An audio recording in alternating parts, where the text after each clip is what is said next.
السلام علیکم ورحمۃ اللہ وبرکاتہ۔ الحمد للہ رب العالمین والعاقبۃ للمتقین والصلاۃ والسلام علی رسولہ الکریم۔ محترم حضرات، ہم آپ سے لگاتار درس حدیث کر رہے ہیں اور آج اس کا درس نمبر 224 ہے۔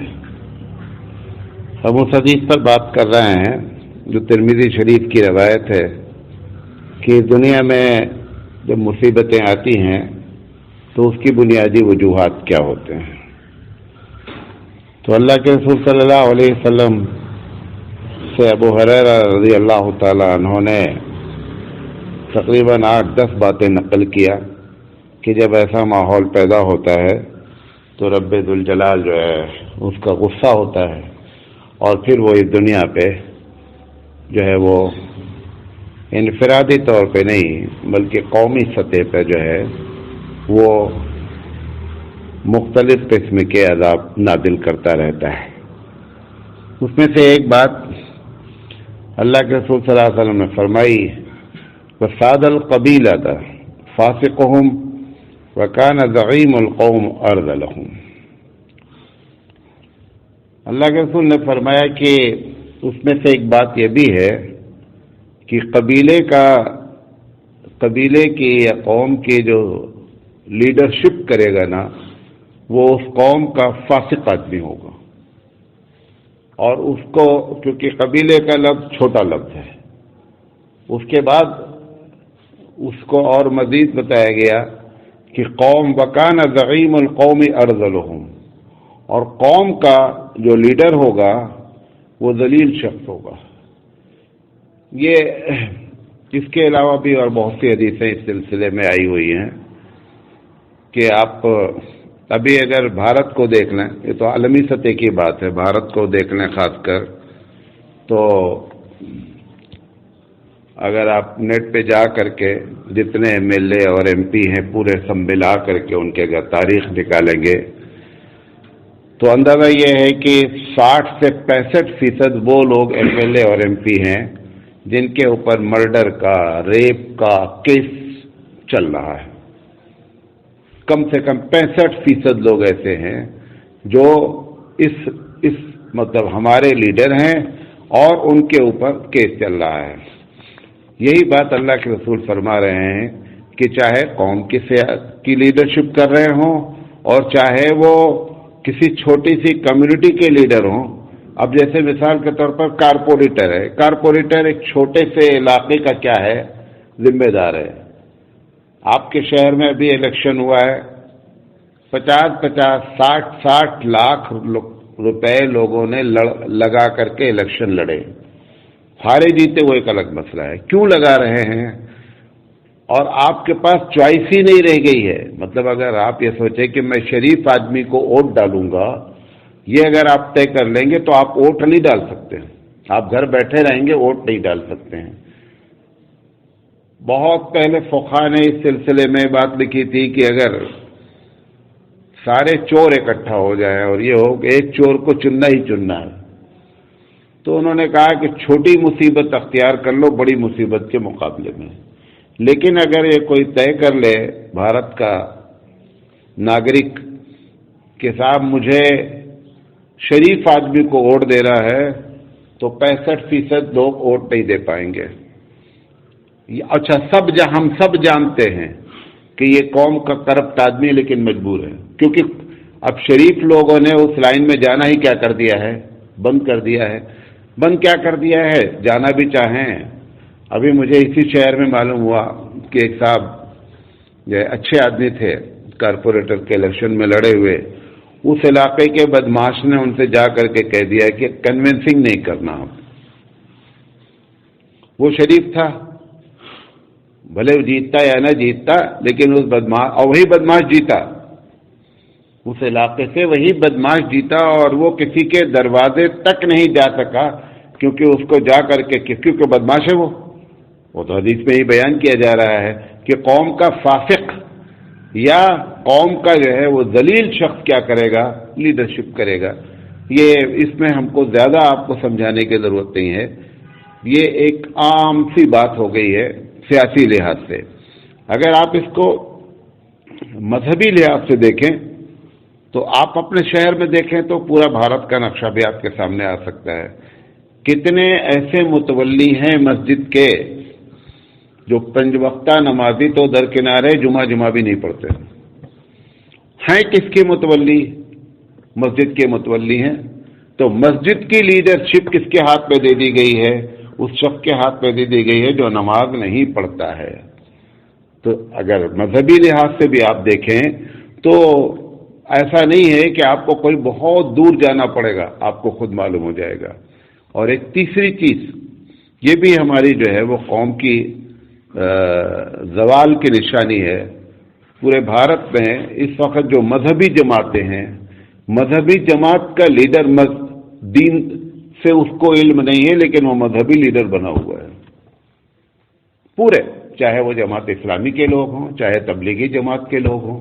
آپ پورے بھارت کے شہر کے امیر کو کہ یہ اس شہر کا امیر ہے، دین اس کو، یہ عالم ہے، دین اس کو کتنا معلوم ہے، اس سے بہترین 90% وہ لوگ امیر ہیں اس وقت قوم کے کہ جو عالم نہیں ہیں. میری یہ بات سمجھ میں نہیں آتی ہے، دین سب سے زیادہ جانتا کون ہے؟ عالم. عالم کو آپ امیر بنانے کے لیے تیار نہیں ہیں. چھوٹی سطح پر آ جائیے. میں اسی لیے برا ہوں کیونکہ کوئی نام لے کے بولے گا کیوں؟ جس کا نام لوگے وہ تم کو گالیاں دے گی. گالیاں دیتے ہیں، آتی ہیں گالیاں، واٹس ایپ پر گالیاں آتی ہیں. لیکن آپ اپنے شہر سے لے کر کے پورے بھارت کو دیکھیں، سب کا یہ معاملہ ہے. اب یقینی بات ہے کہ ایک ایسے شخص کو آپ نے دینی جماعت کا امیر بنایا ہے جو عالم نہیں ہے، وہ کیا کرے گا؟ وہ جو کرے گا کر رہا ہے. بددینی جو پھیل رہی ہے، آپ سمجھ رہے، بددینی پھیلنے میں 3 لوگوں کا ہاتھ ہے بھارت میں. پہلا یہ ممبر کا ہاتھ ہے. ایسے لوگوں کو آپ نے ممبر دے رکھا ہے کہ جن کے اندر صلاحیت نہیں ہے، وہاں سے نمبر 1 پھیلایا جا رہا ہے. نمبر 2، مدارس میں ان لوگوں کو سے پڑھوایا جا رہا ہے کہ جو حقیقت میں اس کی صلاحیت نہیں رکھتے ہیں. اگر بڑی تعداد میں نہ کہہ پاؤں تو کم سے کم 30 سے 40% وہ لوگ ہیں ہمارے. ابھی مجھے اپنے مدرسے میں 2 استادوں کا تقرر کرنا تھا. مدرسے اور مسجد میں جب کوئی اپائنٹمنٹ ہوتا ہے تو کوئی انٹرویو نہیں ہوتا ہے. آپ اپنی مسجد کے امام سے پوچھئے کہ آپ کو اس مسجد میں جب امامت ملی تو آپ کا انٹرویو کس نے لیا ہے؟ کسی نے نہیں لیا. آپ اپنے فیکٹری کے گیٹ مین کے لیے بھی کیا کرتے ہیں؟ انٹرویو لیتے ہیں. جس کے ہاتھ میں امامت دی جا رہی ہے اس کا انٹرویو کوئی نہیں لیتا ہے. مدرسے میں پڑھائے جانے والے اساتذہ کو انٹرویو نہیں لیتے ہیں. ایک بڑی تعداد، تو بڑے مدرسوں کی میں بات نہیں کر رہا ہوں. میں بھی چھوٹا ہی مدرسہ ہوں، کوئی بڑا نہیں. میں نے کہا کہ بھئی میں تو بغیر انٹرویو کے نہیں رکھوں گا. میرا انٹرویو کیا ہے؟ ہم نے کہا کہ آپ کے پاس ڈگری ہے. ہم نے کہا میرے پاس ڈگری سے کوئی بحث نہیں ہے، آپ کلاس لیجئے، میں بیٹھا رہوں گا. آپ جو کلاس آپ کا دل چاہے پڑھا دیجئے. جو کلاس آپ کا، جو کتاب آپ کو تیاری کرنی ہے، 15 دن پہلے میں آپ کو بتا دے رہا ہوں، آپ تیاری کر کے آئیے. جو سبق آپ کو پڑھانا ہے اس کی تیاری کر کے آئیے، لیکن میں بیٹھا رہوں گا اور آپ کلاس پڑھا لیجئے. ہم چاہ رہے تھے کہ شہر کے لوگ کوئی عالم آ جائیں تو بہت اچھا ہے. پہلی بات تو 50% لوگ آئے ہی نہیں. جب میں نے کہہ دیا کہ مجھے کلاس لینی ہے، ہم ڈیمو دیکھیں گے اس کے بغیر، تو 50% لوگ بولے کچھ نہیں. حالانکہ پہلے میں بہت پریشان ہوں، مولانا فلاں ہے، نہیں آئے. جب اس میں سے آئے تو ہم ایک آدمی کا بھی انتخاب نہیں کر پا رہے ہیں. یہ کیا ہے کہ اب جب انٹرویو کے بغیر رکھا ہی گیا ہے تو کیسا پڑھائیں گے؟ تو بددینی نہیں پھیلے گی، دین کہاں سے آئے گا؟ اور تیسرا کیا ہوا کہ جو دینی جماعتیں ہیں ان جماعتوں کے امیر جو ہے وہ عالم نہیں ہیں. اب یہ تین جب اکٹھا ہو گئے تو آپ کا بیڑا غرق ہونا ہی ہونا ہے، ہو رہا ہے غرق۔ ایسی چھوٹی چھوٹی باتیں واٹس ایپ پر سلام وہ مسئلہ پوچھتے ہیں۔ حیرت ہوتی ہے کہ جس دیش میں 1150 سال ہو گئے اسلام کو آئے ہوئے، وہاں کے لوگ ایسی باتیں سوال کریں۔ ابھی کل ایک صاحب نے سوال کیا، مولانا صاحب ہماری امی کہہ رہی ہیں کہ نئے گھر میں شفٹ ہونا ہے، وہاں دودھ ابالنا ہے تب جانا ہے، یعنی گھر میں دودھ ابالنا ہے۔ کیا دودھ ابالنے سے آپ کے گھر کا اوپننگ سے کیا تعلق ہے؟ اس سے پورے قوم کا اندازہ ہوتا ہے نا کہ قوم کھڑی کہاں ہے، کیا ہے قوم کے اندر، کہاں سے بددینی آ رہی ہے۔ تو قوم کے جب لیڈر لوگ ایسے ہو جائیں گے تو یہ معاملہ خراب ہوگا۔ اچھا میں آپ سے بولوں، آپ میتھ کے پروفیسر بن جائیے اور آپ کو میتھ نہیں آتی، آپ کی کیا ذمہ داری ہے؟ آپ بولیں بھیا مولانا صاحب یہ ذمہ داری مجھے نہیں دو، ہے نا، کیونکہ آپ کو میتھ نہیں آتا ہے۔ ایک آدمی کہنے کے لیے تیار نہیں ہے کہ مجھے امیر نہیں بناؤ بھیا، میں تو اپنا نام صحیح نہیں لکھ پاتا ہوں۔ آپ ایسے آدمی کو امیر بناؤ جو دین جانتا ہو، دین کی آپ، اور میں نہیں کہہ رہا ہوں، دو طریقے کے ایڈمنسٹریٹر ہونا چاہیے۔ ایک ہوتا ہے کسی جماعت کو رن کرنے کے لیے دینی جماعت کو، اور ایک ہوتا ہے جماعت میں ایڈمنسٹریٹو۔ آپ ایڈمنسٹریٹو دوسرے لوگوں کو رکھیے، لیکن اس کا جو شعبہ دین ہے اس کا امیر کیا ہونا چاہیے؟ عالم ہونا چاہیے۔ یہ بغیر عالم کے جو امیر بنا رہے ہیں، ٹھیک ہے ہو سکتا ہے کہ بہت اچھا منتظم ہو، کیونکہ جماعت میں دونوں چیزوں کی ضرورت ہوتی ہے۔ آپ انتظام میں اس کو رکھیے، وہ چاہے انجینئر صاحب ہوں، چاہے ڈاکٹر صاحب ہوں، چاہے پروفیسر صاحب ہوں، جو بھی ہوں، لیکن یہ کہ دینی معاملے میں بھئی ڈاکٹر ذاکر نائک بہت بڑا اسکالر ہے، میری ذاتی طور پہ ملاقات ہے۔ کہاں پہ پرابلم کھڑی ہوئی؟ آپ نے ایک ٹاپک چنا کہ دو مذہبوں کے درمیان میں ہم کمپیئر کر کے دنیا والوں کو بتائیں گے کہ صاحب ہندوازم اسلام میں، کرسچن اسلام میں، یہودی اسلام، یہ سب کو ہم موازنہ کر کے بتائیں گے کہ ہمارا دھرم بہت اچھا ہے۔ اس کا وہ ماسٹر آدمی ہے۔ پرابلم کہاں آئی؟ پرابلم آئی کہ جب انہوں نے فقہی مسائل چھیڑنا شروع کر دیا۔ کیوں؟ کیونکہ وہ اس کے آدمی نہیں تھے، لیکن اب قوم نے ان کو مان لیا کہ صاحب ان سے بڑے مولانا کوئی نہیں ہے، تو جو انہوں کو کرنا تھا وہ انہوں نے کر دیا، وہ ہو گیا۔ مولانا سلمان صاحب اور ڈاکٹر ذاکر نائک تینوں بیٹھے ہوئے، مولانا سلمان صاحب نے باقاعدہ ان کے منہ پہ کہا، میں بیٹھا تھا، کہا کہ ڈاکٹر صاحب آپ فقہی مسائل چھیڑنا بند کر دیجئے، کیونکہ آپ اس لائن کے آدمی نہیں ہیں، آپ بہت اچھے اسکالر ہیں، کس چیز کے؟ ایک فیلڈ آپ کے، آپ اس پہ کام کیجیے، لیکن نہیں، ہم دین کے مسئلے بھی بتائیں گے۔ بتاؤ بھائی، جو نتیجہ نکلنا تھا نکل آیا۔ ایسے ہی آپ کے سب چیزوں میں مسئلہ نتیجہ نکل رہا ہے۔ یہیں شہر میں ابھی جماعتیں بنی ہوئی ہیں، مسجد جماعت ہوتی نا، جماعت سے مراد وہ آپ کے جو مسجد کی جماعت ہوتی ہے، نکاح کا مسئلہ، طلاق کا مسئلہ، اور جماعتیں دو مل کر حل کرتی ہیں۔ وہ جماعت والے کبھی کسی عالم کو لے کے جاتے ہیں کہ بھیا طلاق کا مسئلہ ہے، چلو حل، آپ بھی ساتھ میں چلو۔ وہ آدمی جن کو طلاق یہ نہیں معلوم ہے تے سے لکھی جاتی ہے یا تو سے لکھی جاتی ہے، وہ جا کر کے طلاق کے مسئلے میں دونوں جماعت بیٹھ کر کے بات کر رہی ہے۔ کیا حماقت کی باتیں ہیں، کہاں قوم کو لے جا رہے ہو؟ یہی شہر میں ایک صاحب نے کہا، یہ جماعت کا معاملہ تھا، جو نکاح طلاق تھا، انہوں نے کہا مولانا سراج صاحب کو ساتھ میں لے لیتے ہیں۔ انہوں نے کہا کہ مولانا سراج کو تم نے لیا تو مسئلہ قطعی نہیں حل ہوگا۔ تو انہوں نے کہا بھیا کیوں نہیں حل ہوگا؟ انہوں نے کہا وہ دین کی باتیں کریں گے، شرعی لحاظ سے بات کریں گے، مسئلہ نہیں حل ہوگا۔ اب آپ قوم اندازہ کرے، جملہ بولے کہ میں اپنا مسئلہ غیر شریعت کے حل کرنا چاہتا ہوں، ایسی قوم کا بیڑا اگر غرق نہیں ہو تو کیا ہوگا؟ کون بچانے والا آپ کو؟ کوئی نہیں بچا سکتا ہے۔ لہذا جو حبیب مصطفیٰ، اور دوسری حدیث پہ ہے کہ عالم بیٹھے ہوں گے اور جہلا کیا کریں گے؟ فتوے دیں گے۔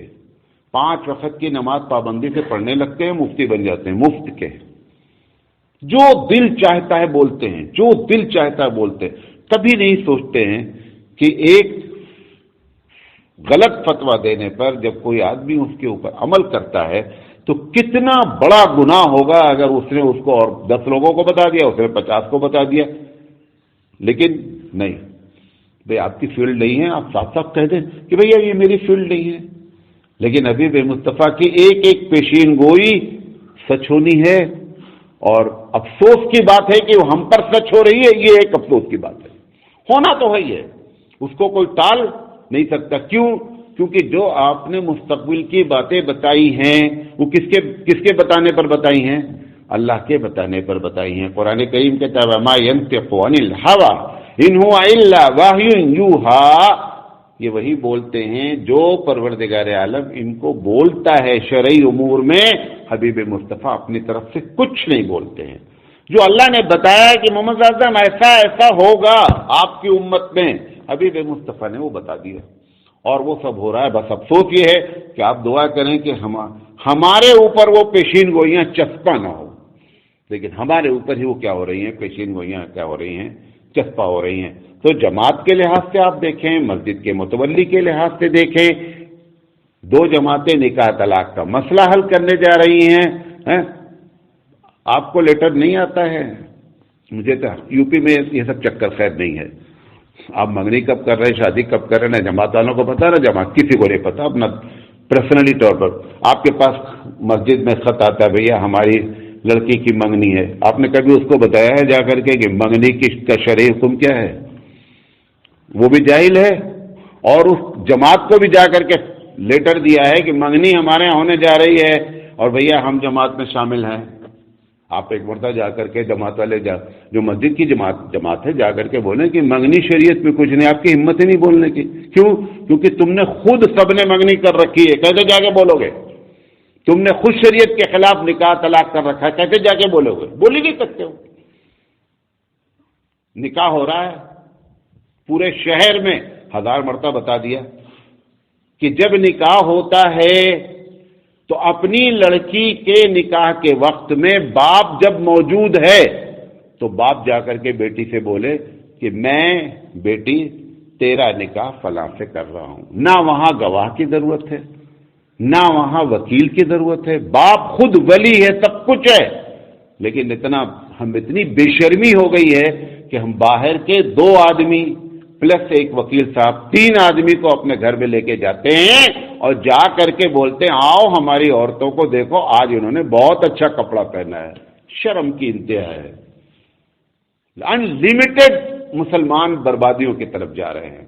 کیوں لے کر گئے ہیں آپ اپنے گھر میں کسی غیر محرم کو؟ کیوں لے گئے ہیں؟ آپ کو نہیں معلوم ہے کہ اسلام میں پردے کا کیا حکم ہے؟ اس سے بھی بغیرتی کیا کہ جب نکاح ہو جاتا ہے اس کے بعد ہال میں لے جا کر کے میاں بیوی دونوں کو کیا کرتے ہیں، سب کے سامنے بٹھالتے ہیں. وہ اس سے بڑی بغیرتی ہے. کیوں؟ جب یہاں بغیرتی کی شروعات کی ہے تو وہاں بھی تم کو بغیرتی کرنی پڑے گی.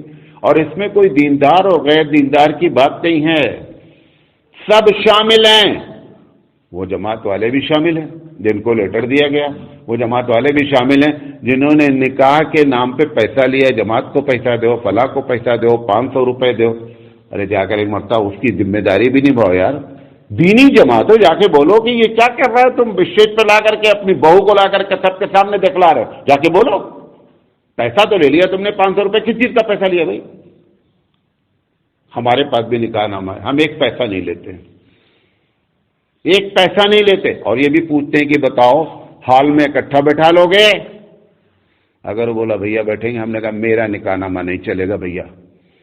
میں ایسے لوگوں کو نکاح نامہ نہ نکاح پڑھنے کی، اور جہاں نکاح بھی پڑھتا ہوں پوچھتا ہوں، الگ بات ہے. میرے رہنے تک وہ کبھی نہیں بٹھاتا. میں جب وہاں سے چلا آتا ہوں بھلے بٹھا دیا ہو، ورنہ وہ ہال میں بٹھاتا نہیں. حالانکہ میں پہلے پوچھ کے جاتا ہوں، اگر تمہارے ہال میں بٹھانے کا چکر ہے میں نکاح نہیں پڑھوں گا، میں نہیں پڑھتا نکاح. لیکن ہم کیوں پڑھتے ہیں؟ کیونکہ آپ نے قوم کے ایسے لوگوں کو دیا ہے جو نکاح پڑھائی لے کر کے بکتے ہیں، اپنے آپ کو بیچتے ہیں، چند پیسوں میں بیچتے ہیں. یہ دین کے ہمارے حالات ہیں. لہذا نہ سیاسی لحاظ سے جب بتایا گیا تو آپ کو بہت اچھا لگا. ہاں مولانا صاحب بول رہے ہیں سارے لوگوں کے اوپر ریپ کا کیس ہے 65% پر، وہ چھوڑ دو. آپ اپنے دین کے بارے میں پہلے سمجھ لو کہ ہمارے دین میں قیادت اور سیادت کا معاملہ کتنا بگڑا ہوا ہے.